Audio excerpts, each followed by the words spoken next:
దేవునికి స్తోత్రము. మీ అందరికీ వందనాలు. ఈ దినము కొరక ఏర్పాటు చేయబడిన వాక్య భాగము యోహాను సువార్త 4వ అధ్యాయం 20వ వచనం.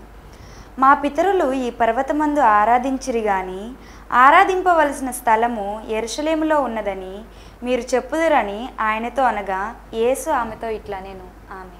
దేవునికి స్తోత్రం. హల్లెలూయా. మన ప్రభువును ప్రియరక్షకుడును మన కొరకు ప్రాణం పెట్టి తిరిగి లేచి త్వరగా మేఘవాహనం మీద రాబోతున్నటువంటి యేసుక్రీస్తు నామములో నా హృదయపు లోతుల్లోంచి ఆత్మీయ బంధువులైన మీ అందరికీ ప్రత్యేకమైన వందనాలు తెలియజేస్తున్నాను. శుభాలు కలుగునుగాక. షాలోం, మారనాథ, ప్రైజ్ లార్డ్, వందనాలు. హల్లెలూయా. ఈ సమయంలో మనం దేవుని వాక్యాన్ని ధ్యానించుకుందాం.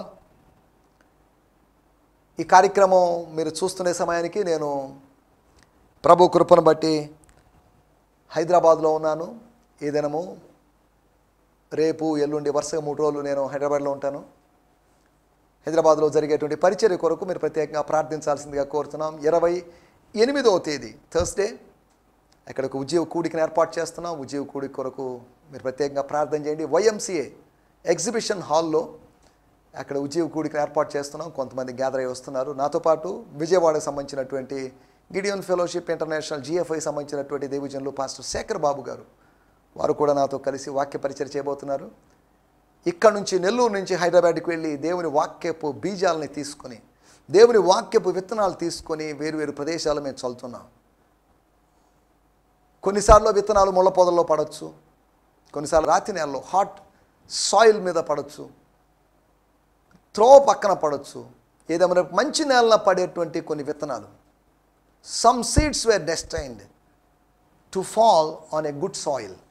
మంచి నేలలో పడేటువంటి విత్తనాలు ఉన్నాయి, అవి పడతాయి. నీ ఆహారమును నీళ్ల మీద వేయము, అది అనేక దినముల తర్వాత కనబడును అనే మాట ప్రకారం విశ్వసించి ఆ ప్రదేశానికి వెళ్ళి పరిచర్య చేస్తున్నాం. కనుక పొరుగు రాష్ట్రానికి వెళ్ళి పరిచర్య చేయడానికి ప్రభు సాయం చేశాడు. కనుక ఈ పరిచర్య కొరకు మీరు ప్రత్యేకంగా ప్రార్థించాల్సిందిగా కోరుతున్నాం. దేవుని స్తోత్రం. ఈ సమయంలో మనం కార్యక్రమంలో ముందుకు సాగుదాం. గత ఎపిసోడ్లో నేను మీకు గుర్తు చేసిన విషయాలు సమరయలోని శిష్యుల గురించి మీకు జ్ఞాపకం చేశాను. సమరయలోని శిష్యుల యొక్క అనుభవాలు 4 అనుభవాలు నేను మీకు గుర్తు చేశాను. వారి యొక్క భౌతికమైనటువంటి పదార్థ సంబంధమైన ప్రాధాన్యత, the materialistic priority, spiritual priority కాదు, భౌతికమైనటువంటి ప్రాధాన్యత గురించి, అంతేకాకుండా వారు ప్రశ్నించలేని తనం గురించి. ప్రశ్నించాలి, ఒక విద్యార్థి ప్రశ్నించాలి. ప్రశ్నించినప్పుడే విషయాల్ని రాబట్టుకోగలడు. అందుకని ఒక పాఠం చెప్పిన తర్వాత ఒక మంచి టీచర్ లేకపోతే ఒక మంచి మాస్టర్ ఏం చెప్తాడు, ఎనీ డౌట్స్, ఎనీ క్వశ్చన్స్ అని, లేకపోతే Q&A క్వశ్చన్ అండ్ ఆన్సర్స్కి కొద్దిగా టైం ఉంటుంది, కేటాయించబడుతుంది. ఆయా సందర్భాల్లో అక్కడెక్కడ దేవుని సేవకుల మీటింగ్లో కూడా ఒక 45 మినిట్స్ మేము టీచింగ్ చేసిన తర్వాత ఇంకో 15 నిమిషాలు ఇంటరాక్షన్కి, ప్రశ్నలకి సమాధానాలకి అవకాశం ఉంటుంది, ప్రశ్న జవాబులకి అవకాశం ఇవ్వబడుతుంది. మూడవదిగా మనం ఆలోచిస్తే వారు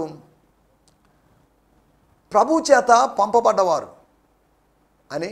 4వదిగా వారు ప్రభుని వేడుకున్నవారని, they insisted Lord Jesus Christ అని. వాళ్ళ గురించి మనం గత ఎపిసోడ్లో 4 విషయాలు సమరయలోని శిష్యుల గురించి మాట్లాడుకున్నాం. ఈ సమయంలో మన దేవుని వాక్యాన్ని ధ్యానించుకుందాం. యోహాను సువార్త 4వ అధ్యాయము 20వ వచనము. Gospel according to John 4th chapter verse 20. మా పితరులు ఈ పర్వతమందు ఆరాధించిరి గాని ఆరాధింపవలసినటువంటి స్థలం యెరూషలేములో ఉన్నదని మీరు చెప్పుదురని ఆయనతో అనగా యేసు ఆమెతో ఇట్లా నేను. So tell me this, why do our fathers worship God on this nearby mountain, but your people teach that Jerusalem is the place where we must worship? Who is right? మేము చెప్పేది కరెక్టా? మా పితరులు చెప్పింది కరెక్టా? మీరు చెప్తుంది కరెక్టా? What is right? Tell me sir. అయ్యా చెప్పండి సార్ దీని గురించి అని ఆ స్త్రీ అడిగినట్టు మాటను మనం చూస్తున్నాం. ఆమె ఎందుకు ఇలా మాట్లాడింది? అలా మాట్లాడడానికి కారణం ఏంటి? ఆమె చెప్తున్న మాటలు చూడండి. మీరు ఆరాధన స్థలము గిరిజీము కాదు, మీరు చేస్తుంది సమరయులు చేస్తుంది కరెక్ట్ కాదు. నేను ఇంతకుముందు చెప్పినట్లుగా 400 BCలో అనగా క్రీస్తు పూర్వం 400 సంవత్సరంలో వారు గెరిజీము కొండ మీద యెరూషలేములోని దేవాలయపు నమూనాలో ఒక మందిరాన్ని కట్టుకున్నారు. కానీ సుమారు 272 సంవత్సరాల తర్వాత అనగా 128 బీసీలో అనగా క్రీస్తు పూర్వం 128వ సంవత్సరంలో ఆ మందిరము పాడైపోయింది, అది నాశనం అయింది. ఎందుకు ఏంటి ఆ హిస్టారిక్ విషయాల్లోకి వెళ్ళడం లేదు. ఈ స్త్రీ రైజ్ చేస్తున్నట్టు ఒక ఇష్యూ చూడండి. ఆమె ఏమంటుందంటే, అయ్యా ఐ వాంట్ సమ్ క్లారిఫికేషన్, నాకు కొద్దిగా స్పష్టత కావాలి, స్పష్టత లోపించింది నాకు. మీరు ఇలా అంటున్నారు, మేము ఇలా ఉంటున్నాం, వాట్ ఈస్ కరెక్ట్? మీ వాళ్ళు చెప్తున్న మాటలు మా మనసులో మెదలాడుతున్నాయి. మన టైటిల్ కూడా అదే, మదిలో మెదిలే మాటలు. అంటే ఏంటిది? వీళ్ళిద్దరి మధ్యలో శత్రుత్వం ఉన్నప్పటికీ కూడా, యూదులకి సమరయులకి మధ్యలో శత్రుత్వం ఉన్నప్పటికీ కూడా, శత్రువు యొక్క మాటలు కొన్ని వీళ్ళ మనసులో మొదలాడుతున్నాయి. అది గమనించాల్సిన విషయం. స్వకీయుల యొక్క మాటలు కాదు కానీ శత్రువుల యొక్క మాటలు, శత్రువులుగా ఎంచబడినటువంటి, ఒకప్పుడు సహోదరులుగా ఉన్నటువంటి, ఏ విధంగా ఇస్సాకు వారు ఇష్మాయేలు వారు అనగా ఇశ్రాయేలీలు ఇష్మాయేలీలు విభజించబడ్డారో అలాగే వీళ్ళు కూడా విభజించబడ్డారు, డివైడ్ అయ్యారు. ఆరిజిన్ సేమ్, మూలాలు ఒకటే. ఏదేను తోటలోని ఒక నది 4గా చీలినట్టుగా, 4గా డివైడ్ అయినట్టుగా, 4 శాఖలైనట్లుగా ఇశ్రాయేల్ అనేటువంటి నది, ఇశ్రాయేల్ నది కాదండి, మళ్ళీ ఇశ్రాయేల్ నది అన్నాడు అని మీరు దయచేసి ఇష్యూ రైజ్ చేయొద్దు. ఇశ్రాయేలును ఒకవేళ నదిగా పోలిస్తే ఈ నది ప్రవహిస్తూ చీలిపోయింది. చీలిపోయి సమరయులు అనేటువంటి ఒక నదిగాను, లేకపోతే ఇశ్రాయేల్ యూదులు అనబడినటువంటి ఒక నదిగాను చీలిపోయింది. అంటే నది చీలిందని కాదు, దీని అర్థం ఏంటంటే they were divided as two. Previously formerly they were united, వాళ్ళు ఐక్యంగా ఉన్నారు. కానీ ఐక్యత ఏమైందంటే అనివార్య కారణాల వలన భిన్నత కలిగి వాళ్ళు 2 గ్రూప్స్ అయిపోయారు. వాళ్ళిద్దరి మధ్యలో శత్రుత్వం, వాళ్ళిద్దరి మధ్యలో దూరాలు పెరగసాగాయి. భౌతికమైన దూరాలు పెరిగాయి, మానసికమైన దూరాలు పెరిగాయి. కానీ వాళ్ళు చెప్పుకుంటుంటే కొన్ని మాటలు మాత్రం మనసులో మెదలాడుతున్నాయి. ఆ మాటలను బట్టి వీళ్ళ విశ్వాసము సవాలుగా ప్రశ్నించబడుతుంది, సవాలు చేయబడుతుంది. What is correct? Our theology or their theology? సమరయుల వేదాంతమా, సమరయుల దేవశాస్త్రమా, యూదుల దేవశాస్త్రమా? Which is correct? అదేగా మనకు ఉన్నటువంటి అనుమానం. మన మతం కరెక్టా, అవతల వాళ్ళది కరెక్టా? మనం అనుకుంటాం బలుగుది మందే కరెక్ట్ అనుకుంటాం.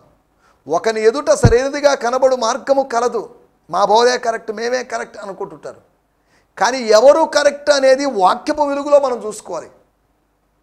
ప్రతి వాళ్ళు మేమే గొప్ప అండి అని అనుకోవచ్చు. మనము గొప్ప అనుకున్నంత మాత్రం మనం గొప్ప అయిపోం. అపోస్తలుడైన పౌలు స్పష్టంగా చెప్పిన మాట, నా యందు నాకు ఏ దోషము కానరాదు. నాలో నాకే మిస్టేక్స్ అనిపించడం లేదండి, పర్ఫెక్ట్ అనిపిస్తుంది. బట్ దీనిని బట్టి నేను నీతిమంతుడిగా ఎంచబడను. అది పాయింట్. 1 కొరింథీయులకు రాసిన పత్రిక 4వ అధ్యాయం 4వ వచనంలో చెప్పబడిన మాట ఏంటంటే, నా యందు నాకు ఏ దోషము కానరాదు, దీనిని బట్టి నేను నీతిమంతుడిగా ఎంచబడను. నా దృష్టికి నేను నీతిమంతుడిగా తీర్చబడ్డం అనేదాన్ని స్వనీతి అన్నారు. దేవుని దృష్టికి నేను ఎలా మారాను అనేది స్వర్గీయ నీతి. ఇది మనకు కావాల్సింది. స్వనీతిని గురించి రాయబడింది, అది మురికి గుడ్డల లాంటిది. It's a filthy rags. All human righteousness is nothing but not fresh but dirty clothes or filthy clothes. అది మనం అర్థం చేసుకోవాల్సిన విషయం. అనగా ఇక్కడ మనం చూస్తున్నట్టు విషయం ఏంటంటే, మనసులో లేకపోతే మదిలో మెదిలే మాటలు. మన మదుల్లో, మన మనస్సుల్లో, మది గదుల్లో ఏవేవో మెదలాడుతుంటాయి. మన మనసులో ఎన్నెన్నో ఆలోచనలు వస్తుంటాయి. ఆ మాటలు, ఈ మాటలు, ఆలోచనలు, ఈ ఆలోచనలు వస్తూ ఉంటాయి. కీర్తనాకారుడు అన్నాడు 40వ కీర్తన 8వ వచనంలో, నీ ధర్మశాస్త్రము నా ఆంతర్యములో ఉన్నది.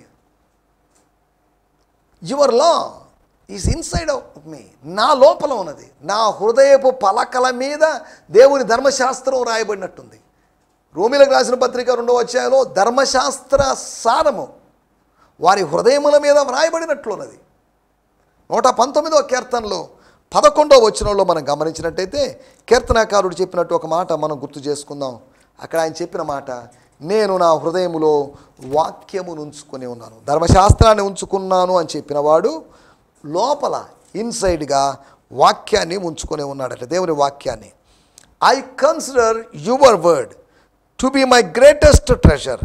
I treasure it in my heart to keep me from committing sins treason against you. నీకు విరోధముగా పాపము చేయకుండానట్లుగా, దేవునికి విరోధముగా పాపము చేయకుండానట్లుగా నా హృదయములో నేను దేవుని వాక్యాన్ని ఉంచుకొని ఉన్నాను, దాచుకొని ఉన్నాను. దాన్ని ఒక నిధిలాగా పెట్టుకున్నాను, దాన్ని కేర్ఫుల్గా కాపాడుకుంటున్నాను. అది కీర్తనాకారుని యొక్క అభిప్రాయం. మదిలో మెదిలేటువంటి మాటలు. సందర్భం వచ్చింది కాబట్టి సమరయ స్త్రీ అనింది, అయ్యా మా వాళ్ళని అడిగితే వాళ్ళు ఖచ్చితంగా చెప్తారు యూదుల బోధ అంతా దుర్బోధ అంటారు, మిమ్మల్ని అడిగితే సమరయుల బోధ దుర్బోధ అంటారు, ఏది కరెక్ట్? ఎటూ తేల్చుకోలేని పరిస్థితి. ఈ రోజుల్లో కూడా క్రిస్టియానిటీ చాలా కన్ఫ్యూజన్లో ఉంది. చాలామంది కన్ఫ్యూజన్లోకి, కలవరానికి గురైపోతున్నారు. స్వస్థతలు ఉన్నాయని కొంతమంది, స్వస్థతలు లేవని కొంతమంది. ఈ రెండిటి మధ్యలో ఊగిసలాడుతూ చాలామంది.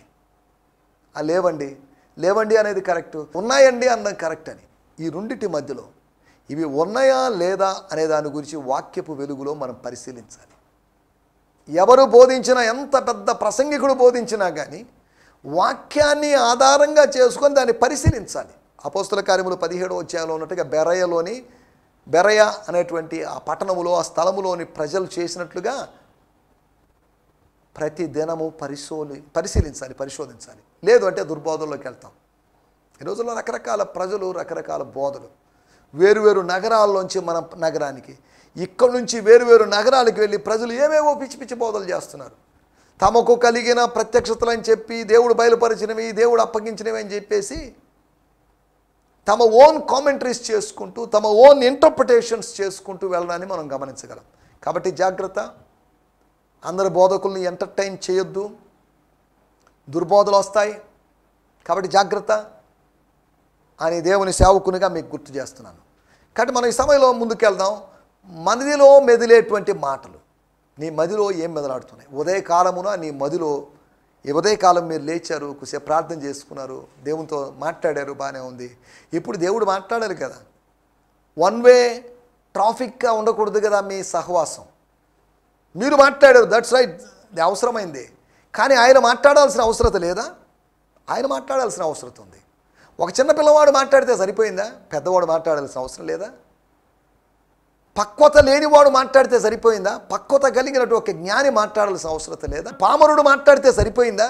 పండితుడు మాట్లాడాల్సిన అవసరం లేదా? పాపి మాట్లాడితే సరిపోయిందా? పరిశుద్ధుడు మాట్లాడాల్సిన అవసరం లేదా? మనం ఆలోచించాలి. ఉదయకాలము మీతో దేవుడు ఏం మాట్లాడాడో మరి నాకు తెలియదు, కానీ దేవుని వాక్యం ద్వారా, ఆ దేవుని వాక్యపు సారాంశములోంచి, మీరు చదువుకున్న అధ్యాయములో నుంచి, మీరు చదువుకున్న వాక్యాల్లోంచి, ప్యాసేజ్లో నుంచి దేవుడు మీతో మాట్లాడిన అనుభవం మీకు కావాలి. దేవుడు మనతో మాట్లాడతాడు, తన వాక్యం ద్వారా మాట్లాడతాడు. ఈ అనుభవం లేకుండా చాలామంది ఈ దేవుని వాక్యము ద్వారా, వాక్యం యొక్క సంభాషణ అనుభవం లేకపోతే ఈ ప్రపంచంలో మనం చిందరవందరైపోయేటువంటి, కన్ఫ్యూజ్ అయిపోయేటువంటి అవకాశం ఉంది. మదిలో మెదిలేటువంటి మాటల గురించి మీకు జ్ఞాపకం చేస్తాను. 4 మాటలు మీకు జ్ఞాపకం చేస్తాను. మొట్టమొదటి మాట మన మూల వాక్యమే, యోహాను సువార్త 4వ అధ్యాయము 20వ వచనం. యెరూషలేములోని ఆరాధన గురించిన మాట. It's about the worship in Jerusalem. యేసు ప్రభు చెప్పాడు, అమ్మా, it's not a good issue, it's not a big issue. అది పెద్ద విషయం కాదమ్మా, లీవ్ ఇట్. ఆ కొండ మీద ఈ కొండ మీద కాదమ్మా, ఆ మందిరంలో ఈ మందిరంలో కాదు, ఆ స్థలంలో ఈ స్థలంలో, ఆ పవిత్ర స్థలంలో, ఆ పిలిగ్రిమేజ్లో, లేకపోతే ఆ తీర్థయాత్రికుల స్థలంలో, ఆ పుణ్యస్థలంలో కాదు. ఆరాధన అనేది, నేను గత ఎపిసోడ్లో కూడా, it's not related with right place, but it's related with right heart. అనగా అది స్థలానికి సంబంధించింది కాదు, అది సరైన హృదయానికి సంబంధించింది. Worship is connected with our hearts. మన హృదయానికి సంబంధించిందే కానీ ఆరాధన మన ఆలోచనలకో, లేకపోతే మన భావాలకో, లేకపోతే మన డాక్టరీకి సంబంధించింది కాదు. మనం ఆలోచిస్తున్నట్టు మాట, వాళ్ళ మదిలో మెదిలినట్టు మాటలు ఆ స్త్రీ మదిలో మెదలాడుతున్నాయి. ఇలా మాట్లాడుతున్నప్పుడు ఈయన కొన్ని విషయాలు తెలియజేస్తున్నప్పుడు, నీళ్ళు అడిగి జీవజలం ఇస్తానని చెప్తున్నప్పుడు, తాను యాకోబు కన్నా గొప్పవాడివా అని ప్రశ్నించినప్పుడు ఒక క్వశ్చన్ అడగాలి. తన బోధకుల్ని బహుశా అడిగిన ప్రశ్న ఉండొచ్చు. ఆ బోధకుల యొక్క సమాధానాల చేత ఆమె సంతృప్తి చెంది ఉండకపోవచ్చు. రక్షింపబడినటువంటి ఆరంభ దినాల్లో ఇంచుమించు 25, 26, 27 సంవత్సరాల క్రితం నా మనసులో వాక్యపు సంబంధించినటువంటి అనేకమైన ప్రశ్నలు ఉన్నాయి. నేను ఒక మంచి దైవజనుని అడుగుతాను, సార్ దీని అర్థం ఏంటండి, దాని అర్థం ఏంటి అనేది. వాళ్ళు చెప్పినప్పుడు కొన్నిసార్లు తృప్తి కలగడం మరొక వ్యక్తిని అడుగుతాను నేను.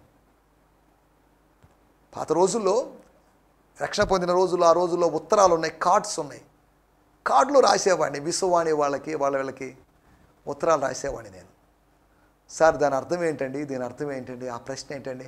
వాళ్ళు ఉత్తరాల ద్వారా సమాధానం ఇచ్చేవాళ్ళు. ఈ రోజుల్లో అటువంటి ఉత్తరాలు, ఈమెయిల్స్, లేకపోతే ఇంటర్నెట్ వచ్చిన తర్వాత ఈ ఉత్తరాలు రాసుకునేటువంటి అనుభవం లేదనుకోండి, అది వేరే విషయం. ఏదేమైనప్పటికీ మీరు ఈ కార్యక్రమం చూడడం మాత్రమే కాదు, ఈ కార్యక్రమం ద్వారా నన్ను కాంటాక్ట్ చేయాలంటే మీరు యూట్యూబ్లో లేదా వాట్సాప్ ద్వారా, ఆ వాట్సాప్ నెంబర్ ఇక్కడ స్క్రీన్ మీద డిస్ప్లే అవుతుంది. యూట్యూబ్ కామెంట్ సెక్షన్లో కూడా మీరు కామెంట్స్ పెట్టవచ్చు.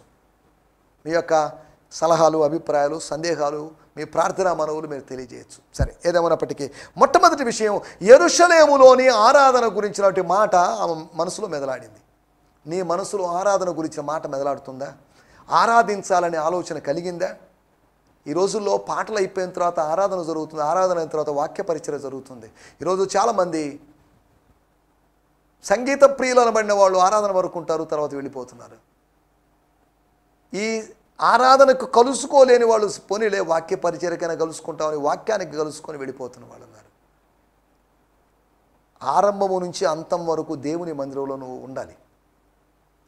ఒకవేళ ఈవెన్ ఫస్ట్ సాంగ్ నుంచే దేవునితో మాట్లాడచ్చు. You can consider as God would speak with me even based on a first song. అలా అనుకోకూడదండి. అలా అనుకొని మీరు దేవుని సన్నిధికి రావాలి.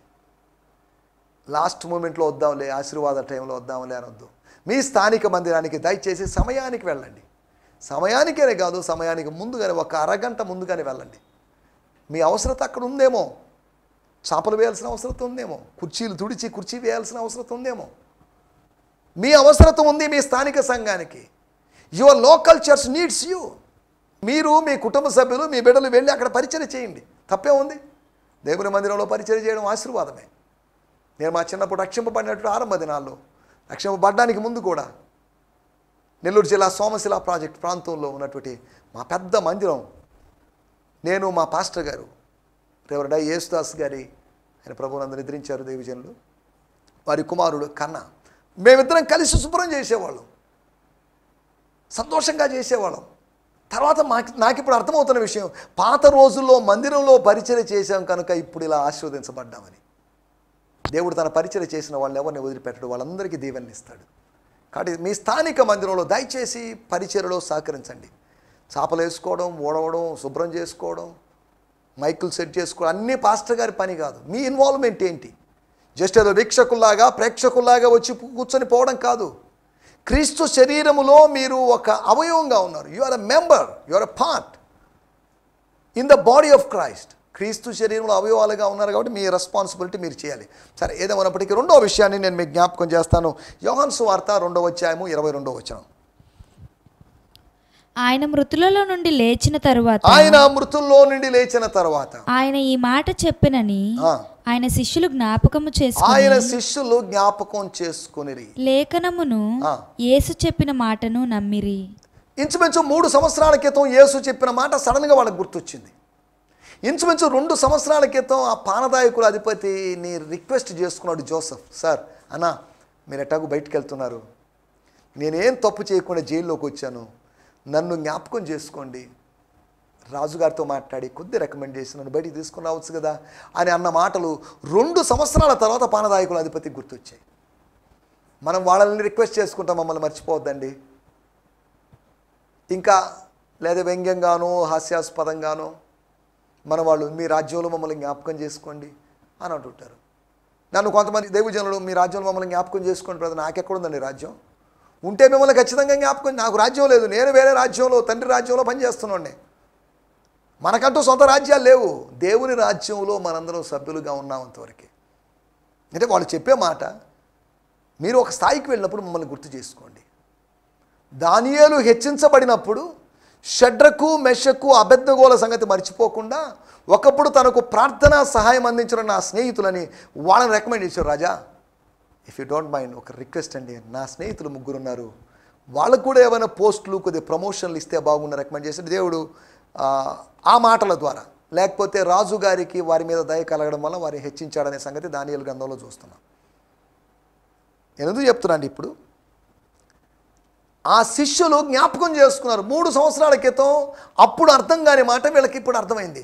అప్పుడు దేవాలయం పడగొట్టండి అన్నాడు. అయినా ఏంటి ఆ మాట, దేవాలయం పడగొట్టడం ఏంటి? దాని గురించి యోహాను సువార్త 2వ అధ్యాయంలో మనం ఆలోచించాం. యేసు యొక్క మరణం గురించి ఆయన మాట్లాడాడు. తన మరణం గురించి, తానే ఆలయమని, తానే దేవాలయమని, తనని వాళ్ళు పడగొడతారని, వాళ్ళు పడగొట్టినప్పుడు తనని తాను లేపుకుంటానని, లేకపోతే తనని దేవుడే లేపుతాడని, తన తండ్రి లేపుతాడని ఇలా చెప్తే అరే వాళ్ళ కళ్ళు తెరవబడ్డాయి. ఆయన మరణించి తిరిగి లేచిన తర్వాత, ఆయన పునరుత్థానుడైన తర్వాత వాళ్ళ కళ్ళు తెరవబడ్డాయి. సుమారు 3 సంవత్సరాలు ఒక వాక్య ప్రత్యక్షత లేకుండా వాళ్ళ కన్నులు మూయబడినటువంటి స్థితిని మనం చూస్తున్నాం. రెండో విషయాన్ని నేను మీకు జ్ఞాపకం చేస్తున్నాను. యెరూషలేములోని ఆయన మరణాన్ని గురించిన మాటలు వాళ్ళ మదిలో మెదిలాయి. ఒకటి, యెరూషలేములోని ఆరాధన గురించిన మాటలు ఆ స్త్రీ యొక్క మదిలో మెదిలాయి. రెండోది, యెరూషలేములోని యేసు యొక్క మరణం, క్రూసిఫిక్షన్ ఆఫ్ జీసస్ క్రైస్ట్, అది ఆ మాటలు శిష్యుల యొక్క మనసులో మెదిలాయి. మూడో విషయాన్ని నేను మీకు జ్ఞాపకం చేస్తాను. యోహాను సువార్త 12వ అధ్యాయము 16వ వచనము. John 12:16. ఆయన శిష్యులు ఈ మాటలు మొదట గ్రహింపలేదు గాని, శిష్యులు మొదట ఈ మాటలు గ్రహించలేదు. యేసు మహిమపరచబడినప్పుడు అవి ఆయనను గూర్చి వ్రాయబడిననియు వారు ఆయనకు వాటిని చేసిరనియు జ్ఞాపకమునకు తెచ్చుకొనిరి. Now Jesus' disciples didn't fully understand the importance of what was taking place. But after he was raised and exalted into glory, they understood how Jesus fulfilled all the prophecies in the scriptures that were written about him. యేసును గురించి రాయబడ్డ వాటి గురించినట్టు ఆ లేఖనాల గురించి ఆయన మహిమపరచబడిన తర్వాత, అనగా ఆయన చనిపోయి తిరిగి లేచిన తర్వాత వాళ్ళు జ్ఞాపకం చేసుకున్నారు. అనగా యేసు ప్రభు యొక్క యెరూషలేములో ఆయన పరచబడ్డం అనగా యోహాను సువార్త 12వ అధ్యాయం అనేసరికి గత వారంలో, అంతకుముందు వారంలో పామ్ సండే లేకపోతే మట్లాది వారం అనేటువంటి సెలబ్రేషన్స్ మనం చేసాం. మత్తయి సువార్త 21వ అధ్యాయంలోను, మార్కు సువార్తలోను 11వ అధ్యాయంలోను, లూకా సువార్త 19వ అధ్యాయంలోను, యోహాను సువార్త 12వ అధ్యాయంలోను ఈ మాటల్లో మనం చూస్తే యేసు ప్రభు యొక్క జయప్రవేశాన్ని గురించిన సందర్భంలోని మాటలు అక్కడ కనిపిస్తున్నాయి. యేసు మహిమపరచడం గురించిన మాటలు శిష్యుల మనసులో మెదిలాయి. నాలుగో విషయం, ఇంపార్టెంట్ విషయాన్ని నేను చెప్పి ముగించేస్తాను. చదువుదాం ఒక వాక్య భాగాన్ని. 137వ కీర్తన 7వ వచనం. సామ్స్ 137:7. యెహోవా ఎదోము జనులు చేసినది జ్ఞాపకము చేసుకొనుము. యెరూషలేము పాడైన దినమును జ్ఞాపకమునకు తెచ్చుకొనుము. దానిని నాశనము చేయుడి, సమూల ధ్వంసము చేయుడి అని వారు చాటిరి గదా. And Lord, may you never forget what the sons of Edom did to us, saying, let's rage the city of Jerusalem and burn it to the ground. సుమారు 70 సంవత్సరాలు బబులోను చెరలో ఉన్నారు. కానీ వాళ్ళు శత్రువు మాట్లాడిన ఒక మాట వాళ్ళు మర్చిపోలేకున్నారు. వాళ్ళ మదిలో మెదిలినటువంటి శత్రువు మాటలు, వాళ్ళ మదిలో మెదిలినటువంటి ఎదోమీయుల మాటలు, వాళ్ళ మదిలో మెదిలినటువంటి నెబుకద్నెజరు సైన్యం వారి యొక్క మాటలు, మొత్తం నాశనం చేసేయండి, సమూల నాశనం చేసేయండి. ఆ మాటల్ని వాళ్ళు మర్చిపోలేకున్నారు. బబులోన్లో ఇంచుమించు 70 సంవత్సరాల వరకు ఉన్నప్పటికీ వాటిని మర్చిపోలేకపోయారు. శత్రు స్వరాన్ని వింటూ శత్రు శిబిరంలో ఉంటున్నావా? కాదు, అలా ఉండకూడదు. సృష్టికర్త స్వరాన్ని వింటూ శత్రు శిబిరంలో మనం ఉండాలి. మనం ఎలాంటి, మన మదిలో ఏం మెదలాడుతున్నాయి, అనేక జ్ఞాపకాలు మెదలాడుతుండొచ్చు, కదలాడుతుండొచ్చు. ఈ మనసులో ఏం మెదలాడుతుంది? ఆ స్త్రీ మనసులో ఆరాధన గురించిన మాటలు, శిష్యుల మనసులో ఆయన యొక్క మరణం గురించి, శిష్యుల మనసులో ఆయన యొక్క పునరుత్థానం గురించి, అంతేకాకుండా ఇశ్రాయేలు ప్రజల మనసులో బబులోను వారి యొక్క మాటలు వాళ్ళ మదిలో మెలాడుతున్నాయి.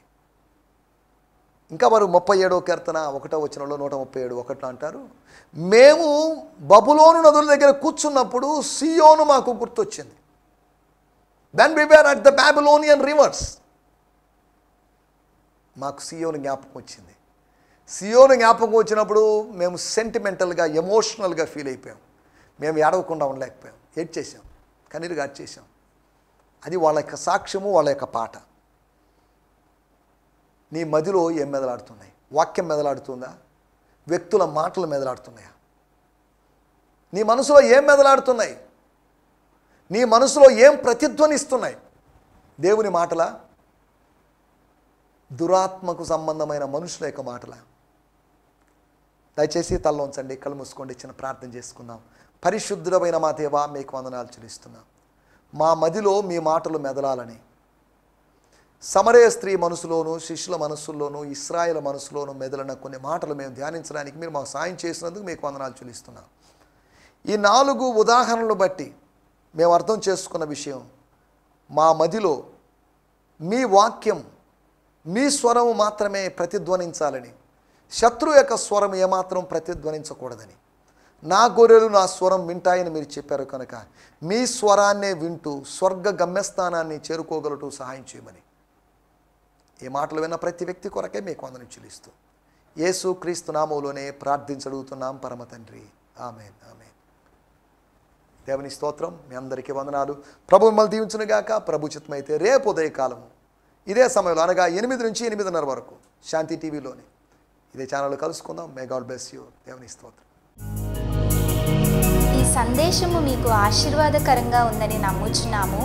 ప్రార్థన అవసరతల కొరకు మమ్మల్ని సంప్రదించవలసిన మా చిరునామా గిద్యోన్ మిషన్ చర్చ్, 6వ వీధి, శాంతినగర్, నెల్లూరు 4, ఆంధ్రప్రదేశ్.